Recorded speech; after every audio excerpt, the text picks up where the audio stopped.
Hi everybody, and welcome back to another episode of the Yes She Can project. I am so happy to be joined by the gorgeous Sharon. Hello Sharon. Hi Michelle, nice to see you. Thank you for having me on.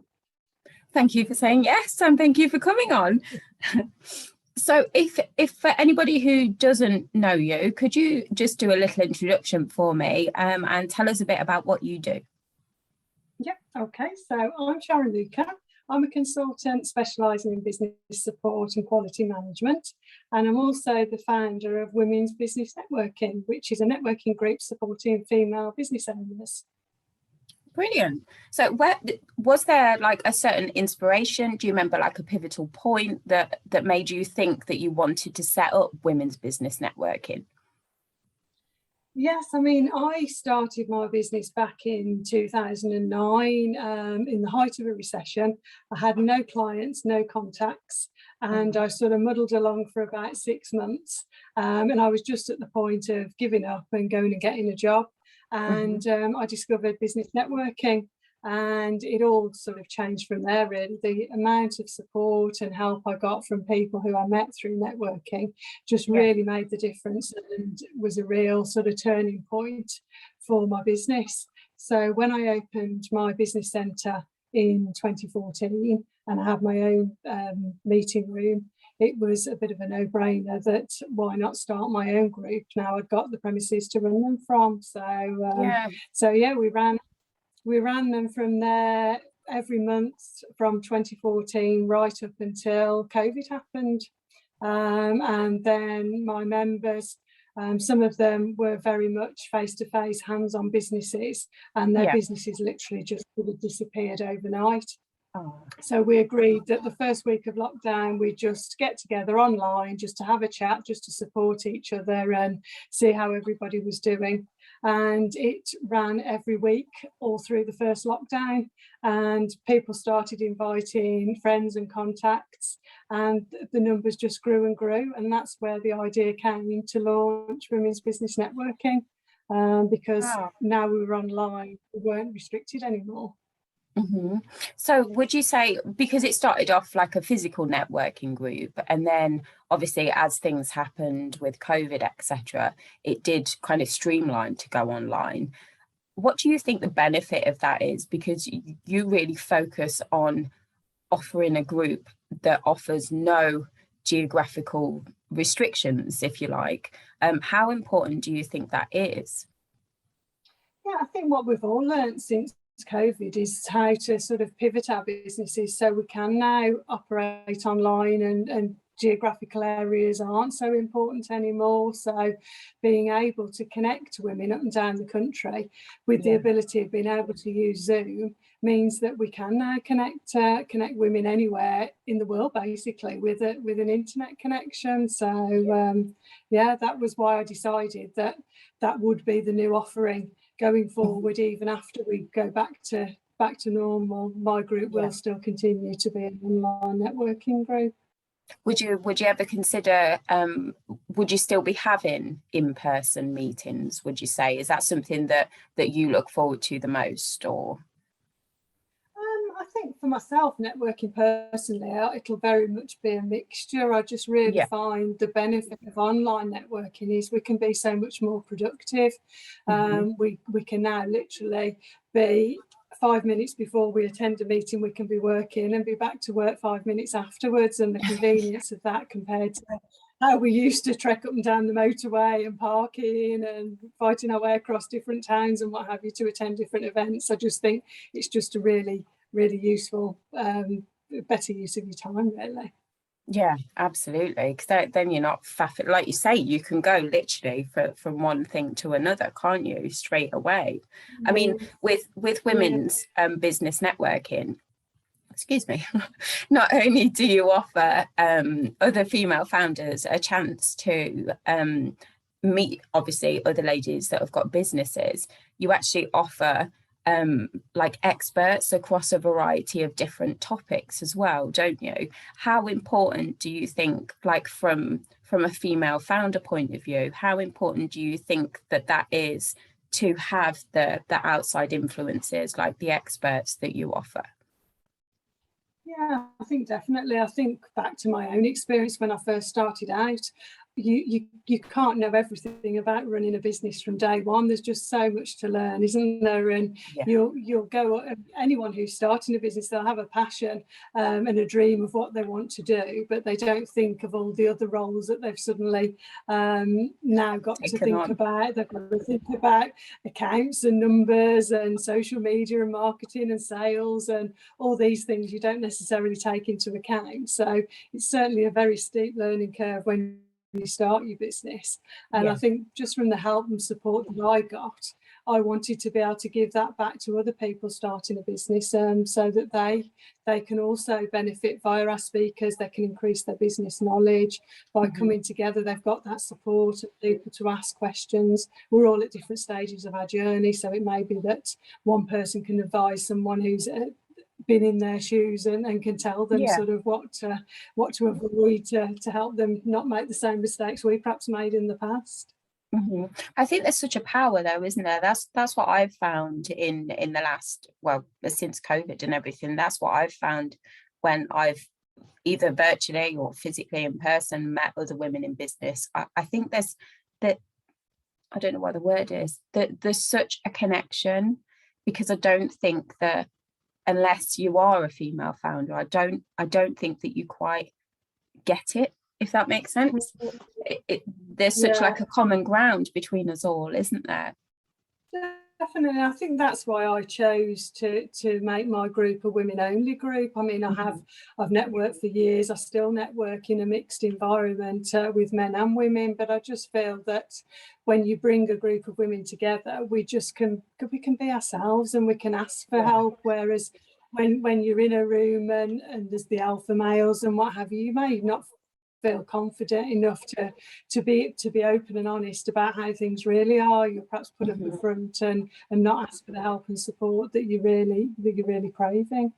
Absolutely, I definitely agree. You don't, it's almost like you don't want to, if you're in a group of women, you don't mind, because you know that chances are at some point in their business or in their personal journey, then they would have felt the same. But you don't want to put yourself out there and feel vulnerable, because that feels like a weakness sometimes, doesn't it? Even though it's not, it's just a want and a need for experience. But yeah, it's definitely true.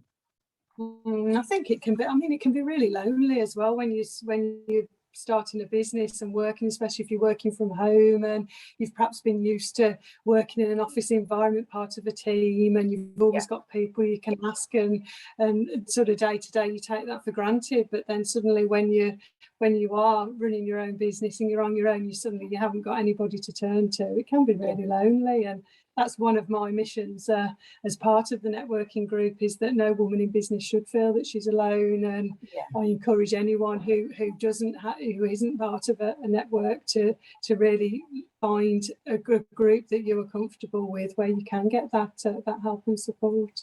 Yeah, definitely. And I don't know if you feel the same, but obviously you've been networking for a number of years. I've found some networking groups really hard to fit into. It's almost like you can go into some groups and you just know that it's not for you, and you know that the environment isn't for you, and you know that, I don't know how to describe it, it's really difficult. But I think with yours, and like for example the Woman Who, everything feels comfortable, if that makes sense. And it feels like you said, your mission is, it feels like you can really be yourself, because there's no judgment. And I think that's a real rare thing to find in this kind of environment. Yeah, and I think for me the focus I wanted around our group was really the supportive element of it. Because like you say, some of the groups you go to, there's a real pressure, isn't there, pressure to bring visitors or pressure to refer business, and then you find that people it all feels very forced then. That you are being pushed to, you've got to refer someone, so you'll just pick a name out of a hat and just think, what can I give that person? And it just doesn't feel very natural to me. So I just like to keep mine very relaxed and make people people feel comfortable. I've had many people attend who have never been to a networking before, and I know myself from the first time I went, it's so daunting, isn't it, that first time you go and you're in a room full of complete strangers, you've got to talk about yourself, and it's just, I remember mine, I shook like a leaf at the first meeting I went to. But you feel like sometimes if everybody's already got connections, or if everyone already knows each other, I think that's super difficult to walk into something like that, even if it is just a virtual one. I think it's just as scary, isn't it?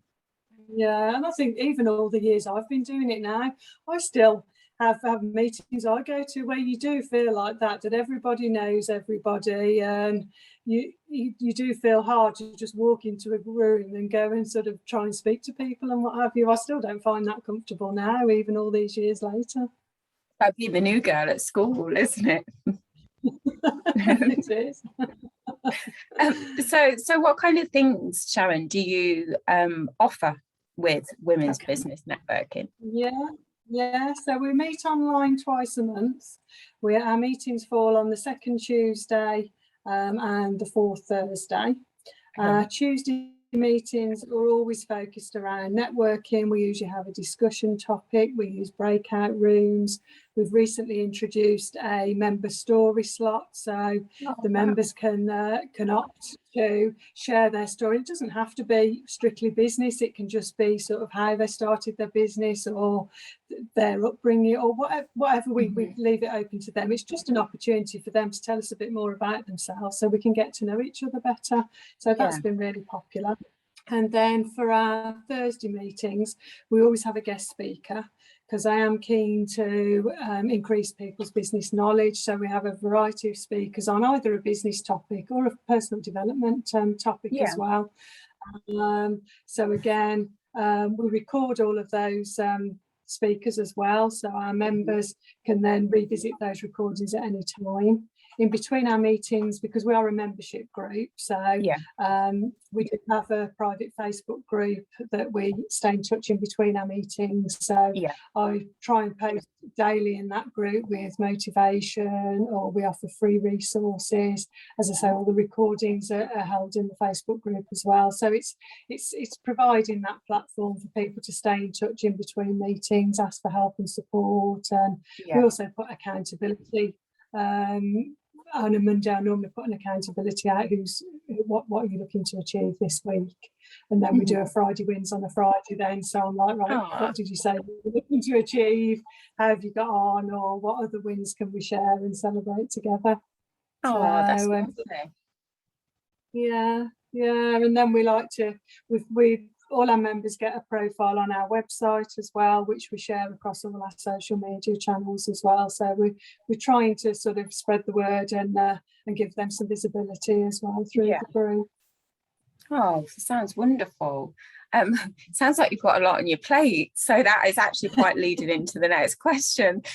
So with everything that you're doing, and obviously I know that you have a family as well, how do you find a balance between, how difficult do you find it to juggle the two, really? I mean, obviously it's easier nowadays. My boys are older, they're 17 and 22, so they're very independent. They're both working, so it is easier nowadays. But I mean, in the early days, the reason I started my business was because I wanted the flexibility to be able to work around my boys, and I felt that working for myself gave me that more so than being employed. So it was, and I mean, it was perfect really in the early days, because I could pick them up from school. I never missed anything that was going on at school or whatever, and it just really worked. And then when I, as I say, I worked from home initially, so sort of the first 5 years I was working from home, and then as they got more independent, then I felt I was able to get premises, and that's when I took on the business centre and moved into offices, because then I was just looking for that little bit of a divide between work and home. So home was more family time and work was work. Because I found towards the end, before I moved into my offices, that it was hard to differentiate between the two, because literally at home you can work anytime, and especially when you're running your own business, you never switch off completely. But No. but at least if I've got somewhere else to work from, then at least there was a little bit more of a divide. What would you say has been your biggest challenge so far?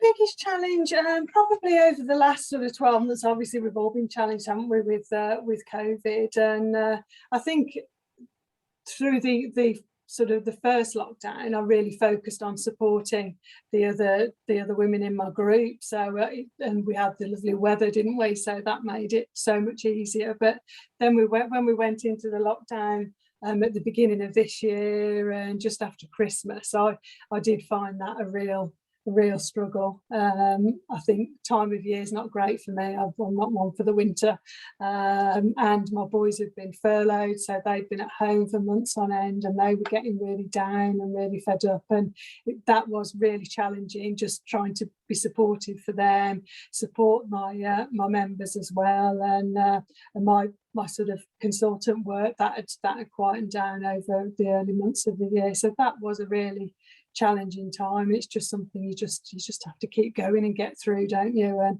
thankfully the support of the family and the other ladies in the group, we all got through it together. Can you believe it'll be like 2 years in March already? I know. It's like, oh my gosh, it's crazy. And like 2022 just sounds so far away, doesn't it? But it really isn't.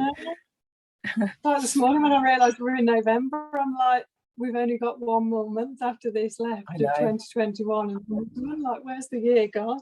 I know, it's we crazy. Don't feel as though we've done like it's still floating, isn't it? So obviously we've spoken about your biggest challenge, and what would you say on the flip side? What's been your biggest highlight so far? Oh, I've had lots of highlights during working for myself, but I think the highlight of running the networking group is just the opportunity to meet so many different women from all over the world, which I would never have imagined possible pre-COVID.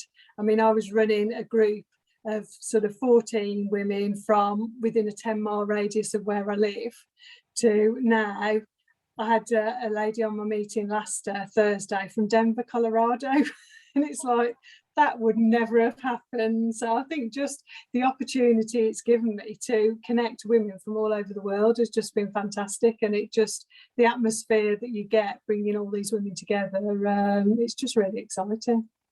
Oh, that's cool. What are your plans or hopes for the future with women's business networking?